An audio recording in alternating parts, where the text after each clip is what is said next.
تربیت کے لیے، ایک مومن کی تربیت کے لیے ہے، کیونکہ خود رسول اللہ صلی اللہ علیہ وآلہ وسلم اپنے پروردگار سے دعا مانگا کرتے تھے 9 باتوں کے حوالے سے، کہ اور خود فرمایا کرتے تھے کہ میرے پروردگار نے مجھے 9 باتوں کا حکم دیا ہے۔ کتنی باتوں کا؟ 9 باتوں کا حکم دیا ہے۔ فرماتے ہیں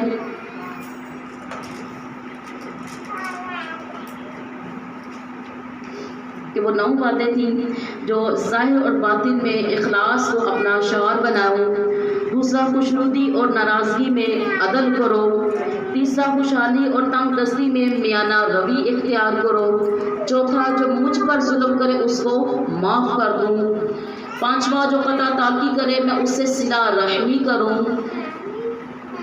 چھٹا اس کو دوں جو مجھے محروم کر دے، ساتواں میری زبان کو ہو تو ذکر الہی سے، آٹھواں خاموشی کی حالت میں اس کی آیتوں پر غور و فکر کروں، نامہ اور میرے دیکھنے میں عبرت پذیری ہو۔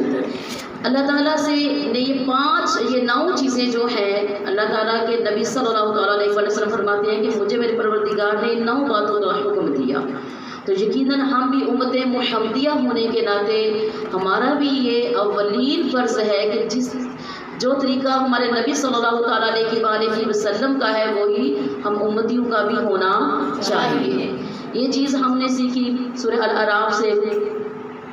اب مزید ہم چلتے ہیں سورہ الاعراف میں کہ آپ مجھے ایک سوال بھی میں آپ سے کرنا چاہتی ہوں کہ بہترین لباس کون کون پہننا چاہتا ہے؟ بہترین لباس، سبحان اللہ سبحان اللہ ماشاء اللہ۔ اب یہ دیکھتے ہیں کہ یہ بہترین لباس جو ہے یہ ہے کیا؟ ہم یہ بھی دیکھتے ہیں نا، یہ جو بہترین لباس، اگر میں یہ کہہ رہی ہوں کہ وہ بہترین لباس کیا ہے تو ہم اس کی طرف بھی ذرا چلتے ہیں کہ وہ بہترین لباس کیا ہے۔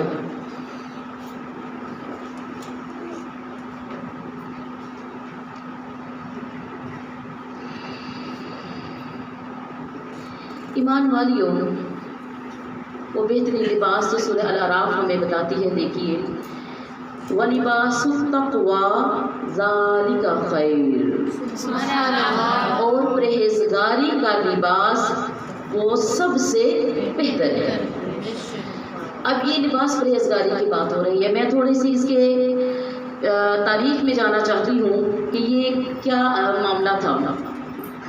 عرب کے بعض جو مشرک قبیلے تھے طواف کے وقت اپنے لباس اتار دیتے، مرد اور عورت مادرزاد برہنہ ہو کر طواف کیا کرتے تھے، اور اسے کمال کا تقوی خیال کیا جاتا تھا۔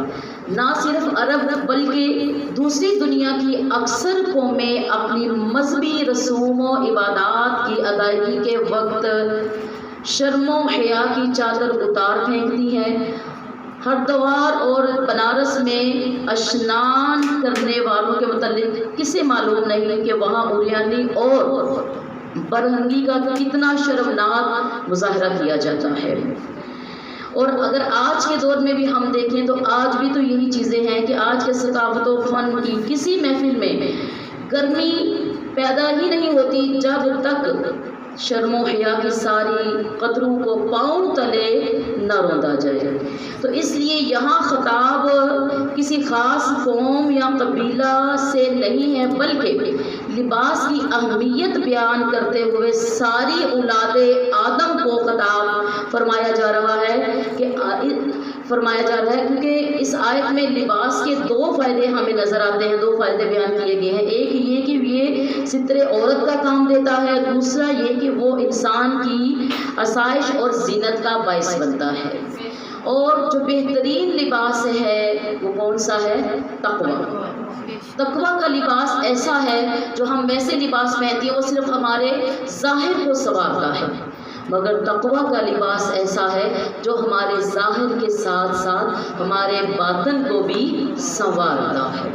تو اس اس لباس کو اختیار کرنا ہے ہم نے ایمان والیوں جو ہمارے ظاہر اور باطن دونوں کو سنوارتے ہیں، اور اس لباس کو چھوڑ دیجئے جس کو جو ہماری خوبصورتی کا ذریعہ بنتا ہے، اور ساتھ میں اس سے ریا بھی ہوتا ہے، دکھاوے کی صورت میں نیم برہنہ لباس ہماری آج اکثر بہنیں پہنتی ہیں، بیٹیاں پہنتی ہیں۔ اس میں کچھ علم والی بھی ہوتی ہیں کہ علم رکھنے کے باوجود وہ اپنے آپ کو برہنہ کر رہی ہیں، اور کچھ ایسی بھی ہوتی ہیں جو کسی اقتدار کے نشے میں خود کو، اپنے بالوں کو کھولنا، اپنے چہروں کو بلا شرط عذر ننگا کرنا، اپنے جسم کے کو شو آف کرنا، اس کا دکھاوا کرنا، اپنی ایک خوبصورتی کا اظہار سمجھتی ہیں۔ تو ہمیں ایمان والیوں لباس پہننا ہے، لیکن پرہیزگاری کا، تقوی کا لباس ہم نے پہننا ہے۔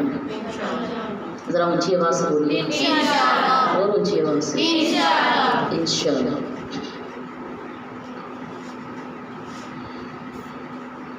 آگے ہے جی اللہ کی پناہ میں آ جاؤ۔ کس کی پناہ میں؟ اللہ کی پناہ میں۔ اب یہ اللہ کی پناہ میں کب آنا چاہیے؟ اس کو بھی سورہ الاعراف ہمیں بڑے خوبصورت طریقے سے بتاتی ہے کہ اللہ کی پناہ میں کیسے۔ سورہ الاعراف یہ کہتی ہے کہ بے شک وہ لوگ جو تقوی اختیار کیے ہیں، جب چھوتا ہے انہیں کوئی خیال شیطان کی طرف سے تو وہ خدا کو یاد کرنے لگتے ہیں، تو فوراً ان کی آنکھیں کھل جاتی ہیں، اور جو شیطان کے بھائی ہیں شیطان کھینچ کر لے جاتا ہے انہیں گمراہی میں، پھر انہیں گمراہ کرنے میں کوئی کوتاہی نہیں کرتے۔ اللہ اکبر۔ ایمان والیوں، مراد کیا ہے اس آیت سے کہ جب تمہیں کوئی شیطان کا وسوسہ آئے، جب کوئی چیز تمہارے دل و ایمان میں کھٹکے، تو فوراً اللہ کی پناہ مانگ لیا کرو کہ مولا مجھے اپنی پناہ میں لے لے، ایسا نہ ہو میں کسی شیطان کے جھانسے میں آ کر، اور شیطان اپنے اصل روپ میں نہیں، افرادی صورت میں آئے گا۔ انسان کسی غرض یا لالچ یا حرص کی صورت میں آپ کے پاس آئے گا، تو آ کر آپ کو روکے گا، اچھے کام کے لیے، اچھے عمل کے لیے، اچھی نیت کے لیے روکے گا، تو اس وقت فوری صورت میں آپ نے رجوع اللہ کرنا ہے، اللہ کی طرف رجوع کرنا ہے کہ مولا مجھے سنبھال لے، مجھے سنبھال لے، ایسا نہ ہو کہ میں گر جاؤں شیطان کے بہکاوے میں آ کر، کیونکہ جو شیطان کے چیلے بن جاتے ہیں، اس کو راضی کرنے والے بن جاتے ہیں، وہ کھینچ لیتا ہے انہیں، اور تب تک نہیں چھوڑتا جب تک وہ انہیں گمراہ نہ کر دے، جب تک وہ انہیں اللہ کا نافرمان نہ بنا دے۔ تو اصلاح کرنی ہے ہم نے بھی اپنی سورہ الاعراف کی روشنی میں کہ ہم نے اللہ کی پناہ میں آنا ہے، نہ کہ شیطان کی پناہ میں۔ اگلی بار چپ ہو جاؤ کب؟ اس آیت کو سن کے یقیناً آپ کو ہمارا ایک رویہ بالخصوص جو میں محفل میں اکثر کرتی ہوں وہ بھی یاد آئے گا، اور وہ پھر آپ سے پوچھوں گی بھی کہ وہ رویہ کیا ہے۔ قرآن کہتا ہے سورہ الاعراف میں، اور جب پڑھا جائے قرآن مجید تو کان لگا کر سنو اسے اور چپ ہو جاؤ تاکہ تم پر رحمت کی جائے۔ سبحان اللہ۔ اب میری بات ایک یاد آئی یا نہ آئی؟ بولو۔ کہتی ہو نا ان محفلوں میں جب ہم جاتے ہیں تو با ادب با نصیب، بے ادب بے نصیب، ادب کا دامن تھام لو، خاموش ہو جاؤ، ادھر ادھر کی پرواہ چھوڑ دو، اپنی توجہ اللہ اور اس کے رسول کے ذکر پاک کی طرف اور اپنی اصلاح کی طرف کر لو۔ یہ باتیں ہوتی ہیں یا نہیں؟ ہاں، زمانے میں یہ بڑی تلخ، جب کسی کو خاموش کروانا ہوتا ہے نا تو یہ بڑی تلخ بات ہوتی ہے، کیونکہ کئی لوگوں کو یہ بات بری بھی لگتی ہے، کہتے ہیں جی ٹھیک ہے آپ پڑھتے جائیں، آپ پڑھتے جائیں، آپ کا کام پڑھنا ہے۔ ارے میں تو پڑھتی جاؤں گی نا، لیکن آپ یہ دیکھو قرآن کیا کہتا ہے، کیونکہ جو میں نے قرآن اور حدیث تمہیں سنانی ہے اس کے لیے سب سے پہلا مؤدب ہونا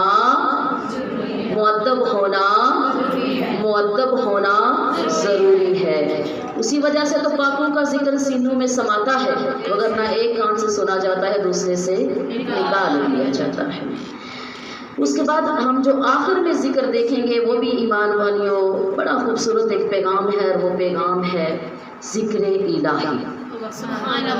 ذکر الہی سنیں پہلے قرآن کیا کہتا ہے، اور یاد کرو اپنے رب کو اپنے دل میں عاجزی کرتے ہوئے، اور ڈرتے رہو اور زبان سے بھی چرائے بغیر، یوں یاد کرو صبح کے وقت بھی اور شام کے وقت بھی، اور نہ ہو جاؤ یاد الہی سے غافل رہنے والوں سے، بے شک جو مقرب ہے تمہارے رب کے وہ تکبر نہیں کرتے، اسی کی عبادت سے اور باقی بیان کرتے ہیں اس کی اور اسی کو سجدہ کرتے ہیں۔ میرے نبی صلی اللہ علیہ وسلم نے فرمایا وہ دل آباد ہے جو ذکر الہی کرتا ہے، وہ دل مردہ ہے جو ذکر الہی سے غافل ہے۔ تو تربیت کیجئے اپنی۔ تمام سامعین، تمام حاضرین سے یہ میری گزارش ہے کہ جب فجر میں یا تہجد میں آپ ذکر کیا کرو، اللہ اللہ کا لا الہ کا جو ذکر کر سکتی ہیں ذکر کیا کریں، اپنے رب کو پکارا کریں، اپنے رب کو چتارا کریں، اسے راضی کرنے کی کوشش کیا کریں۔ اور جب شام ہوتی ہے، عشاء میں جب آپ نماز ادا کرتی ہیں تو اس میں بھی اپنے رب کا ذکر کیا کریں، اس کو پکارا کریں۔ اپنے بچوں کو اس چیز کا عادی بنائیے، اپنی تربیت کیجیے، اپنے گھر کے ماحول کو اس کی طرف لے کے آئیے۔ یقیناً وہ گھر آباد ہے جہاں پر اس کی یاد ہے۔ تو اللہ تعالیٰ سے دعا کرتی ہوں کہ اللہ تعالیٰ جو ہم نے آج کہا، جو آپ نے سنا، اللہ ہم سب کو اس پر عمل کرنے کی توفیق عطا فرمائے۔ کوئی ذرا برابر بھی اس کے بیان کرنے میں، سننے میں بے ادبی یا غلطی ہو جائے تو اللہ سبحانہ و تعالیٰ ہمیں معاف فرمائے۔ اور اتنا ہی کہوں گی کہ زیادہ مطالعہ کا شوق رکھنے والی بہنیں اپنے قرآن کھولیے، ترجمہ اور تفسیر کی طرف جائیے تاکہ آپ کا یہ جو ہمارا قرآنی سفر ہے ہمارے ساتھ چلتا رہے اور یہ سفر آپ آسانی سے کریں اور اس سفر کو اپنے راہ عمل بنائیے گا۔ یہ صرف سننے اور سنانے کے لیے یہ سبق نہیں ہے، یہ ہمیں عمل کے لیے سبق ہے، ہمارا یہ عمل کے لیے سبق ہے۔ اس پیغام کو زیادہ سے زیادہ شیئر کیجیے، اپنے دعاؤں میں مجھے، میرے تنظیم، میرے جامعات، میرے خاندان کو یاد رکھیے گا۔ والسلام فی امان اللہ۔ الصلاۃ والسلام علیکہ یا سیدی یا رسول اللہ وعلی آلہ وصحبہ یا